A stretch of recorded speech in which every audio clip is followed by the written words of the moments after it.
You are listening to JoyFX. My name is Ed Kang, your organization development consultant, startup advisor, and executive coach.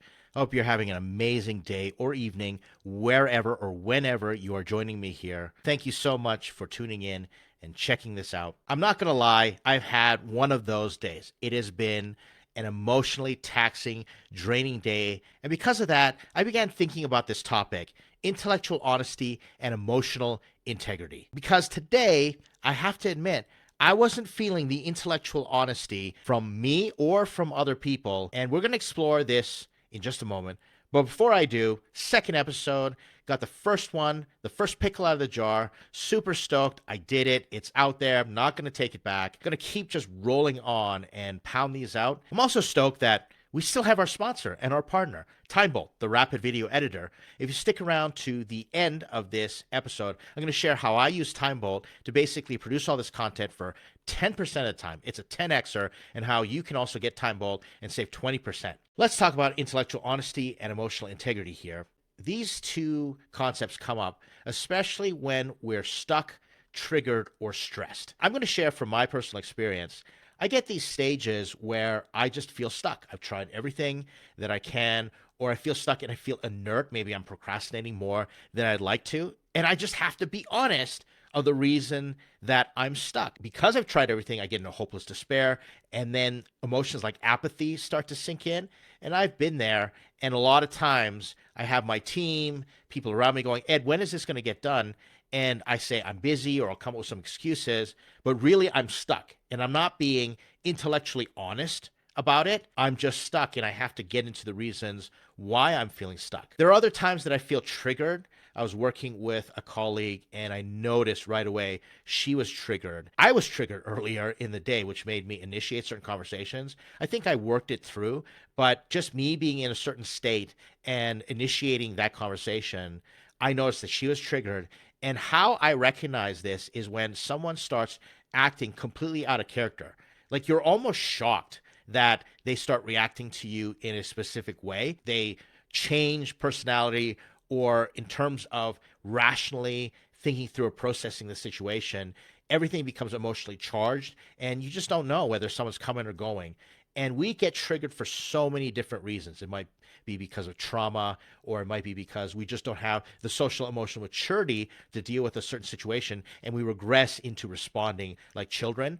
We can be triggered by a situation and move into a fear, or we can flight, or we can get into fight mode. That's what happens when we just can't regulate ourselves, and triggering, you pull that trigger, you're off. The gun has discharged and there's no taking it back. That happens to me all the time, and it happens to other people. And so when triggered people get together, some people even walk around all day long and they're triggered. You can tell, but they can't tell. I can't tell when I'm triggered in that moment. Thankfully, I've learned to catch myself a few moments later, which is really great. But triggering just occurs emotionally, happens in the part of our brain that operates extremely fast. So you don't think about getting triggered. It gets triggered, and then you start thinking about it. And then there are times where I'm stressed. And triggering and stress come from the same part of who we are that lacks the emotional integrity. We got to get intellectually honest about being triggered and stressed, but the source of being triggered and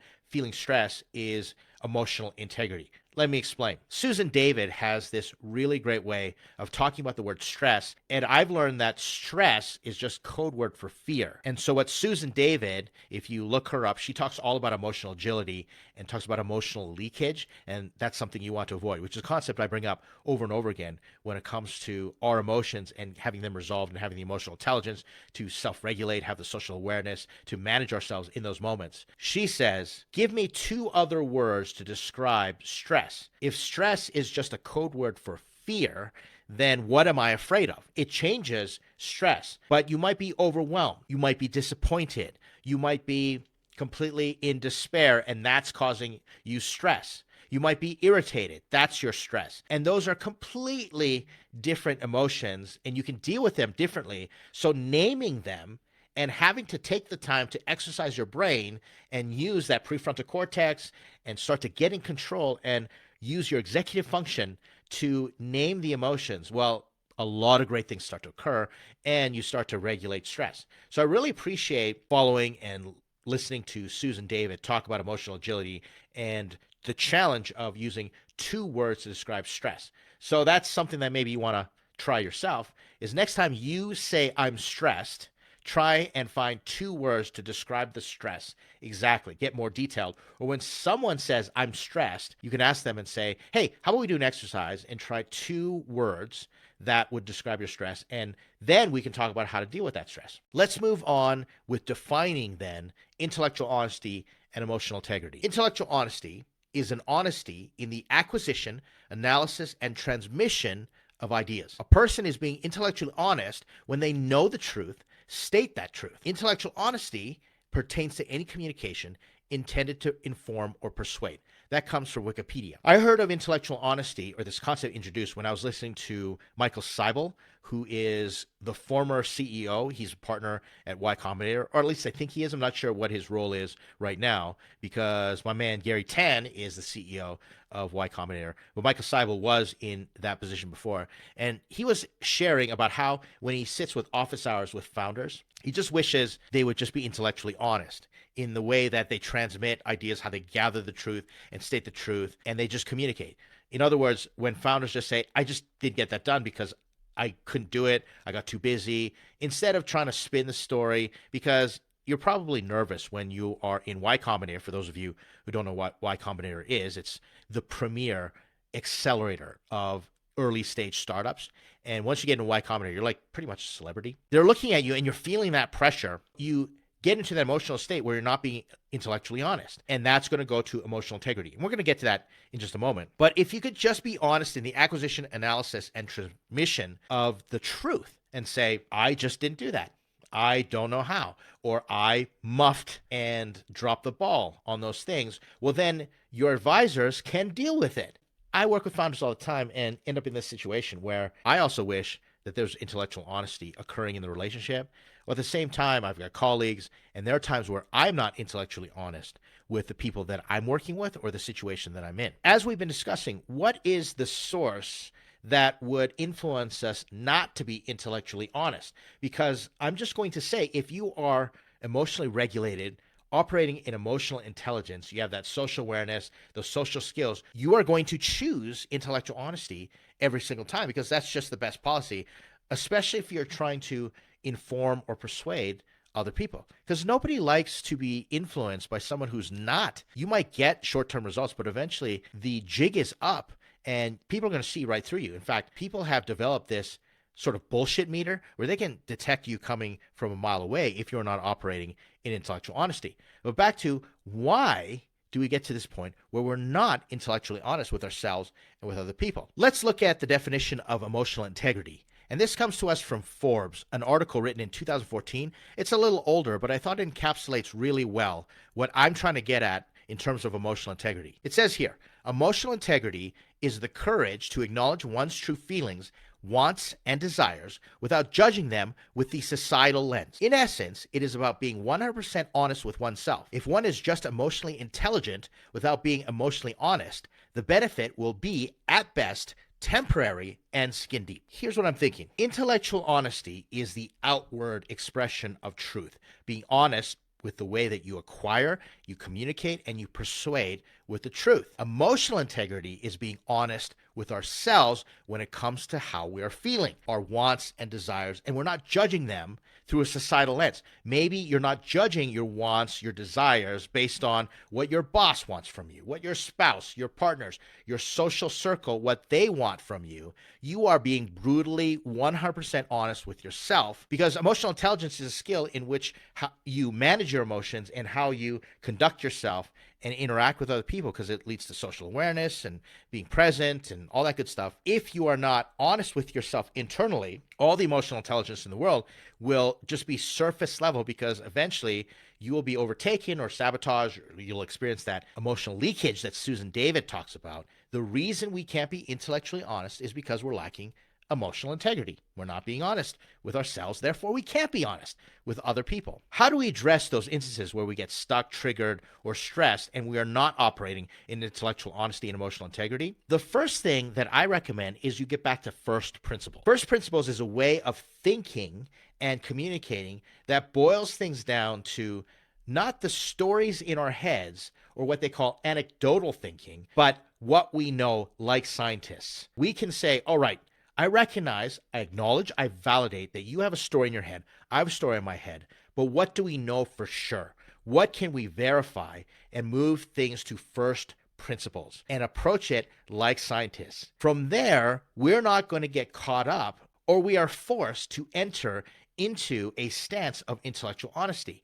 We can have all the emotions, all the feelings, all the opinions that we want, but if we're going to be intellectually honest using first principles, this is what we see, this is what we know for sure, and we can challenge each other. Practicing first principles takes a bit of time, but if you begin to boil it down and use even the term first principles, it can be really helpful. For example, when I'm advising a founder or I'm coaching someone and they're not being intellectually honest, or we're not looking at things from an intellectually honest perspective, there's no frame of intellectual honesty going on, I will invoke first principles and I'll say, okay, I acknowledge and validate what's going on here. Let's look at it for first principles. Let's boil it down to what do we know? What can we find out? What can we prove before talking about what it means to everybody? Some people will call this sense making before you do meaning making. In other words, how do we make sense of what's in front of us? Even though it might be emotionally charged and people are arguing and they want to kill each other and all that stuff, let's look at the first principles like scientists and go from there and make sense of it. So what do you need to make sense of it? And here's what I need to make sense of it. And can we collectively agree that this makes sense regardless of how we feel or our opinion? Then you can move to meaning making, which I think taps into the emotional integrity. How you develop emotional integrity is something I've learned called the relentless pursuit of triggers. What that means is when you know that you're triggered, you are relentless in your pursuit of addressing them, healing them, resolving them, getting rid of them, whatever you want to call it, going through therapy, all that sort of stuff. Like whatever you need to do, you are relentless in your pursuit. In fact, you're willing to put yourself in those situations and say, I know I'm always triggered when I deal with people in this scenario, and therefore I'm going to own up to it. I'm going to go head first, like cognitive behavioral therapy or exposure therapy. If you're afraid of heights, well, get up on some tall buildings and deal with it. It's the same thing as your relentless pursuit of triggers. And then you're going to find the people in your life, and this is where the emotion of joy is extremely important. If you can come clean and become intellectually honest with your triggers, then what will happen is you can inject joy into it and begin developing the emotional capacity for that emotional integrity. You can get around people who say to you, it's okay to be honest with your desires. It's okay to ignore the societal lens, all the peer pressure, all the performance pressure, the whatever masks that you are expected to wear. It's okay. You can ignore that. We're not here to fix, heal, convert, teach, or direct you. When someone wants to fix, heal, convert, teach, and direct you, and they're forcing that on you, it's unsolicited. That's when joy leaves the room. You no longer feel safe. Joy, if you've listened to my other episodes as I define it, is the relational emotion of feeling glad that you're with certain people or a group in strength, but especially weakness. So if you can go to those people and say, I am triggered, and that is safe, that you are there and they've got strength, but they're glad to be with you in that weakness, that's when the emotional capacity starts to increase and you can develop the skill set to at least regulate the trigger so it doesn't bother you every single time. Then you can have the opportunities to address them, whether going through counseling, coaching, therapy, what have you. I advocate for it all. Do something, relentlessly pursue them, and don't take no for an answer. Say, I need to deal with this. If I'm going to be intellectually honest, this is what I'm dealing with, and I want to deal with it. I want to get to the root of what's causing me to prevent myself or compromise my intellectual honesty because I don't have emotional integrity. Let me put it into another metaphor. I've learned that the definition of integrity is when something is the same on the inside all the way to the outside. It was taught to me using the example of airplanes. And I guess in history, there were these different planes that were supposed to travel all the way across the Atlantic Ocean. The speaker was explaining to me how he had a family member who was one of the pilots or famous pilot, and he turned down an opportunity to fly one of these planes because when he looked, he said there's no integrity in the hull of this airplane. What is on the inside, the materials of how this is constructed, does not have integrity with what's on the outside. So when you've got different types of pressure happening internally and externally, this plane is going to explode. And sure enough, it did. And he ended up choosing another plane that had that integrity, the hull integrity of the airplane. And guess what? That's the same thing as emotional integrity. I totally butchered that story. It just came to my mind right now. And you can look that up, but it was pretty fascinating when it was explained to me. So if you can pursue your triggers, because triggers cause you to implode from the inside out or the outside in, because there is a sudden shift in dynamics, and the pressure internally or externally can get to you and really compromise your safety, your emotional safety, even your physical safety, especially your performance. Pursue those triggers and do what it takes, but get in a network. Find the people who are willing to be with you in strength and weakness, and they're not trying to fix you, convert, teach, or direct you until you are ready to be intellectually honest and pursue your triggers relentlessly towards emotional integrity. This was comforting for me just to share what's on my mind, because in the next coming days, I'm going to be looking at myself and looking at the relationships around me through this paradigm of intellectual honesty and emotional integrity. And I still got some triggers that I need to deal with. I appreciate you listening, and I hope you'll join me on the next one. Let's talk about TimeBolt. TimeBolt is the rapid video editor that automatically removes silence, speeds up scenes, and rapidly cuts commentary in video and podcast. What's going to happen is I'm going to use TimeBolt right after this, and you can see, if you're watching this on video, you get 20% off using my code EDKang99 at timebolt.com. But what's going to happen is I'm going to upload this video right away. It's going to auto-detect silence literally in seconds, and it's going to sculpt or allow me to sculpt and set some parameters on keeping any word or scene, speeding up by previewing it faster, and just quickly editing through it without having to jump through different programs. So I've recorded this in TimeBolt, and now it's going to automatically go and get edited in TimeBolt, and then I can export it and render the video with different effects. It's really cool. You can speed up your voice just slightly. You can make your stuff more engaging. You can add music, different things like that. But if you need to, you can export it into another program such as Premiere, Final Cut Pro, DaVinci, Resolve, Camtasia, etc., etc. So there you have TimeBolt. Like I said, I highly recommend it. Go try it. Visit timebolt.com, TimeBolt.com. Use my code EDKang99. It's my handle on socials. By the way, reach out to me, do the social media thing, like, subscribe, share this. It really helps.